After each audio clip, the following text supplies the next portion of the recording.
যাই হোক, প্রথম কথা বলি, এখানে আগেও একবার এসেছিলাম, তো ব্যাচের সবার সাথে দেখা হয়নি।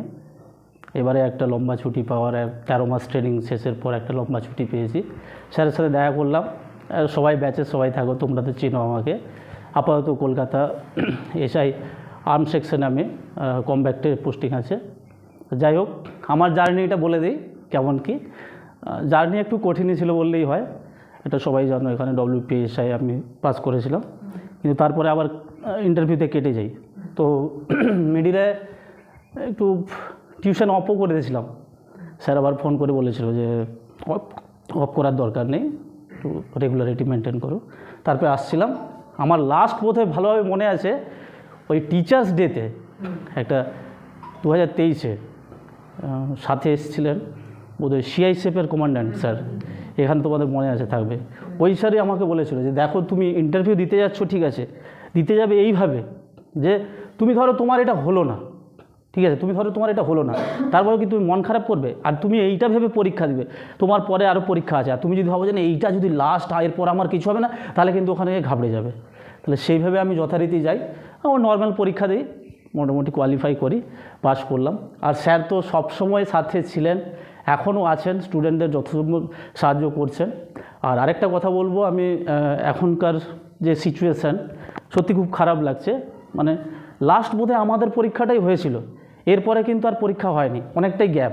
তো আমরাও নিজেরা এক এক সময় ভাবি যে যদি আমাদের এইটা না হতো, ওই যে পরীক্ষাটা ওই বছর তো ওই পরীক্ষাটা হলো, যদি আমাদের না হতো, তার মানে এখনও পর্যন্ত আমি বেকার থাকতাম। সত্যি খুব টাফ জিনিসটা এটা। তাই আমি এদেরকে এখন বলবো যে পরীক্ষা হবে, ভেঙে পড়বে না, আর কন্টিনিউ চালিয়ে রাখবে। আর ঠিক এই সিচুয়েশানে কিন্তু ওই একটা কথা মাথায় আসবে, দুটো কথা পরপর। প্রথমে মাথায় এত পরীক্ষা দিচ্ছি, আর বোধহয় আর হবে না, এটা আসবেই আসবে, 100% মনের মধ্যে এটা আসবে। এত পরীক্ষা দিলাম তবুও কিছু হলো না, আর বোধহয় আর হবে না, এটা আসবে। আর ঠিক সেই সময় পাশের বাড়ি থেকে কেউ না কেউ, আর হবে না রে, তোদের আর হবে না, এইরকম টোকা মারবেই মারবে। আমি শুধু একটা কথাই বলবো, অনেকে অনেক কিছু বলবে, একটাই কথা, লক্ষ্য স্থির রাখো, লক্ষ্যভেদ হবেই হবে, একদিনে না হলেও একদিন হবেই, ঠিক আছে? এটাই বলবো, কন্টিনিউ পড়া চালিয়ে যাও, অবশ্যই হবে। আর দেবজিৎ, আমি তো মানে সব স্পেশালি দেবজিৎকেই বলবো, দেবজিৎকে আমি চাই যেন পরের বছর আমাদের কলকাতা হোক, WP হোক, ওয়েলকাম, অলওয়েজ ওয়েলকাম, যেন ভালোভাবে আসে। আর শুধু দেবজিৎ না, বাকি যতজন আছে, আমি তো দীপশিকার বোধহয় ইন্টারভিউতে কেটে গিয়েছিল, ওটা শুনে খুব খারাপ লাগলো। কামিনী বেরিয়েছে এখান থেকে। আর আরেকটা মোটিভেশনের কথা আমি বলি, যেটা আমার ভালো লাগে। যখন ফার্স্ট আমরা আসছিলাম 4 জনে মিলে, আমি, অনিমেষ, মিন্ময় আর জগদীশ বলে, তো মিন্ময়ের হয়ে যায় WP-তে, আমি, অনিমেষ, জগদীশ থাকি।